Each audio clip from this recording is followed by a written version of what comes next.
silence isn't empty. It's loud to the people who live on control. When you stop reacting, toxic minds panic because they can't manipulate what they can't reach. Silence removes emotional access, and that single shift changes the entire dynamic between you and a toxic person. Toxic minds rely on entry points. They look for reactions, explanations, emotional fluctuations, and verbal defenses because those are doors they know how to walk through. The moment you stop speaking unnecessarily, those doors begin to close. Silence doesn't argue, doesn't justify, doesn't negotiate, and that is exactly why it disrupts manipulation. Manipulation requires participation. It needs you to explain why you feel the way you feel, to prove your intentions, to respond quickly, to correct misunderstandings that were never accidental. When you choose silence, you deny them the very currency they use to stay in control. Toxic behavior is rarely loud at first. It starts subtle. A comment meant to provoke, a question designed to corner you, a misunderstanding framed as concern. These moments are tests. They're watching to see how easily you can be pulled into defending yourself. Once they realize they can access your emotions through words, they repeat the pattern. Silence breaks that pattern, not because it punishes them, but because it protects you. It says you are no longer available for emotional tug-of-war. You're no longer explaining your reality to someone committed to rewriting it. When you stay silent, something uncomfortable happens for the toxic mind. The usual scripts stop working. They can't predict you. They can't steer the conversation. They can't extract reassurance, guilt, or emotional labor. This uncertainty creates frustration because control thrives on predictability. Silence removes predictability. It introduces a pause they can't fill. And in that pause, manipulation loses momentum. The power dynamic shifts not through confrontation, but through absence. Many people misunderstand silence as avoidance, but there's a difference between avoiding conflict and refusing manipulation. Silence in this context is intentional restraint. It's the discipline to not over-explain, to not clarify yourself for someone who benefits from confusion, to not answer questions that aren't asked in good faith. Toxic minds often disguise control as curiosity. They ask why, how, what you meant, what you intended. But the goal isn't understanding. The goal is access. Silence denies that access. Another reason silence disrupts manipulation is because it forces accountability back onto the other person. When you stop reacting, they're left with their behavior. There's no emotional smokescreen to hide behind, no argument to distract from the original action. Silence acts like a mirror. It reflects without commentary. Toxic individuals are uncomfortable with mirrors. They prefer chaos, dialogue, and emotional noise because those environments allow them to shift blame and redirect focus. Silence removes the distractions. Emotional access is a privilege, not an obligation. Toxic minds treat it like a right. They expect instant responses, emotional availability, and constant clarification. Silence quietly revokes that entitlement. It says access must be earned through respect. And when respect is absent, access is limited. This boundary doesn't need an announcement. It doesn't need a warning. It's enforced simply by not engaging where engagement would cost you peace. Silence also strengthens your internal authority. When you stop reacting externally, you start responding internally. You listen more closely to your instincts. You notice patterns instead of excuses. You observe instead of absorb. Toxic manipulation thrives when you're emotionally entangled. Silence creates distance, and distance creates clarity. You begin to see that many arguments were never about resolution. They were about control, validation, or emotional dominance. For manipulators, silence feels like resistance, not because you're fighting back, but because you're no longer compliant. Compliance often looks like constant communication, explaining yourself, soothing their discomfort, managing their emotions.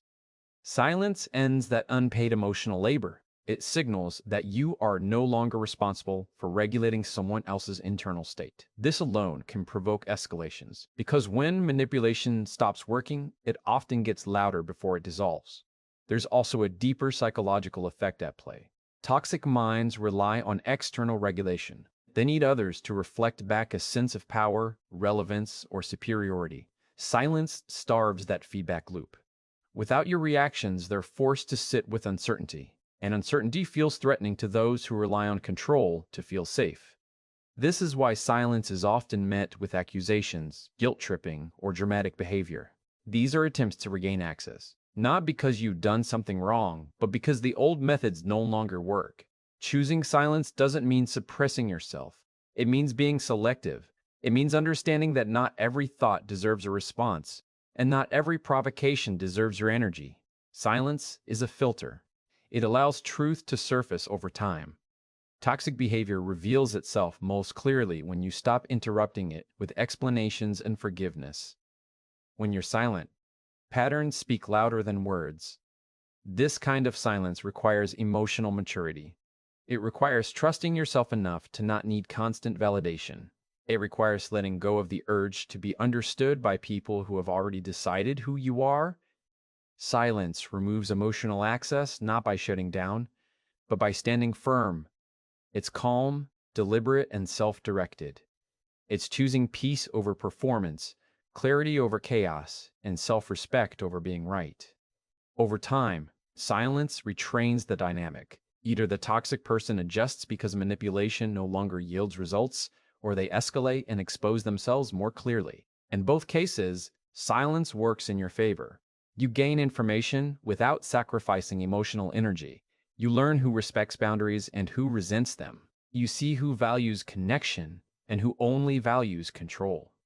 And as emotional access becomes limited, your sense of self becomes less reactive and more grounded, operating from intention rather than impulse, from awareness rather than defense, from strength rather than exhaustion, staying centered even when the noise around you tries to pull you back into the old cycle of explaining, defending, justifying, and reacting. Silence forces toxic minds to reveal themselves because without your reaction, their true intentions surface naturally. Toxic behavior depends on friction. It needs something to push against, something to distort, something to blame. When you remove your response, you remove the cover. There's no longer a conversation to hide behind, no emotional exchange to manipulate, no misunderstanding to exaggerate. What remains is behavior, and behavior tells the truth faster than words ever could. Toxic minds often survive by shaping narratives. They rely on dialogue to rewrite events, to soften their actions, to justify their tone, to shift responsibility. When you go silent, they lose narrative control. They can't guide the story. They can't provoke you into saying something they can later weaponize. Silence leaves their actions standing alone, unedited and uninterrupted. And when actions stand alone, they become clear. At first, silence unsettles them. They expect engagement because engagement has always worked. They expect explanations because explanations have always given them leverage. When that doesn't happen, confusion sets in. They may repeat themselves, escalate their tone, or attempt to bait you emotionally. This isn't strength, it's exposure. The moment someone becomes louder when you become quieter, you're seeing their need for control come to the surface. Silence removes the illusion of mutual conflict. Toxic people often frame situations as misunderstandings or disagreements, suggesting both sides are equally involved. When you stop responding, that illusion collapses. There is no argument without two participants. There is no emotional chaos without shared energy. Silence clarifies that the tension was never mutual. It was one-sided, driven by their need for dominance, validation, or emotional control. As silence continues, patterns emerge. A person who respects you will adjust. They will reflect. They will approach differently. A toxic mind will double down. They will accuse you of being cold, distant, immature, or disrespectful. These labels are projections.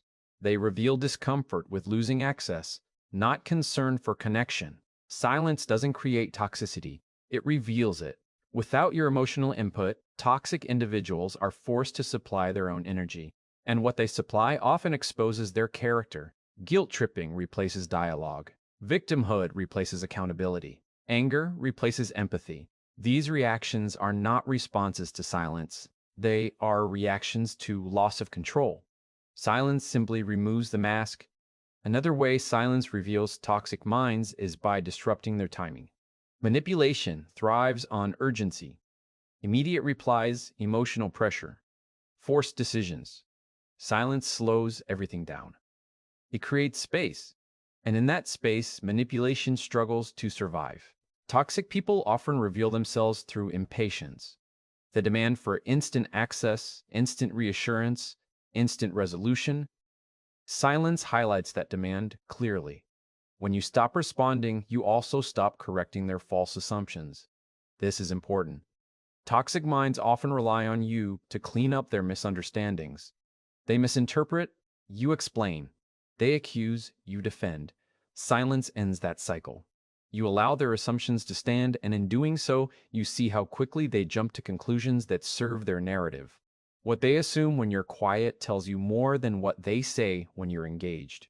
Silence also exposes emotional immaturity. Healthy people can tolerate pauses. They can sit with uncertainty. Toxic minds cannot. They need stimulation, reaction, emotional reassurance. When silence feels unbearable to someone, it's often because they lack internal regulation.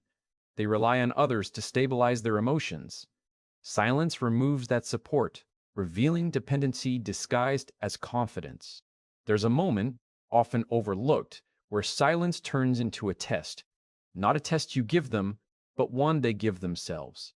How they behave when they don't get access to you shows you everything. Do they respect your space or violate it?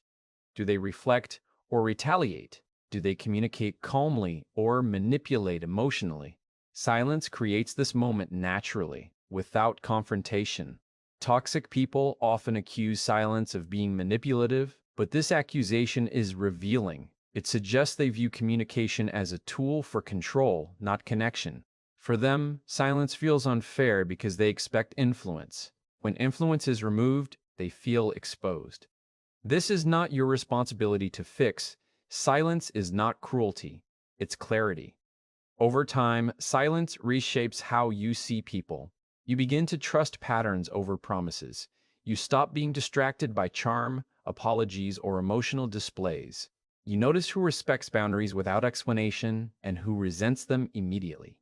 Silence accelerates discernment. It saves you from long arguments and emotional exhaustion by allowing behavior to speak uninterrupted. Silence doesn't provoke toxic behavior. It unmasks it. It removes the emotional fog that once blurred your judgment. When you no longer rush to respond, you regain control over your inner state. You observe instead of react, and in that observation, the truth becomes undeniable.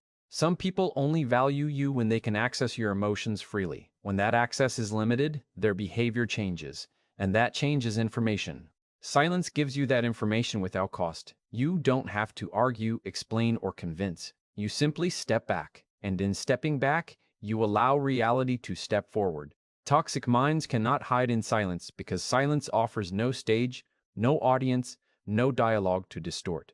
All that remains is who they are when they are no longer in control, when they are no longer being reassured, when they are no longer being emotionally fed, when they are left with nothing but their own behavior, their impatience, their need, their reactions, their true nature unfolding clearly in the absence of your voice.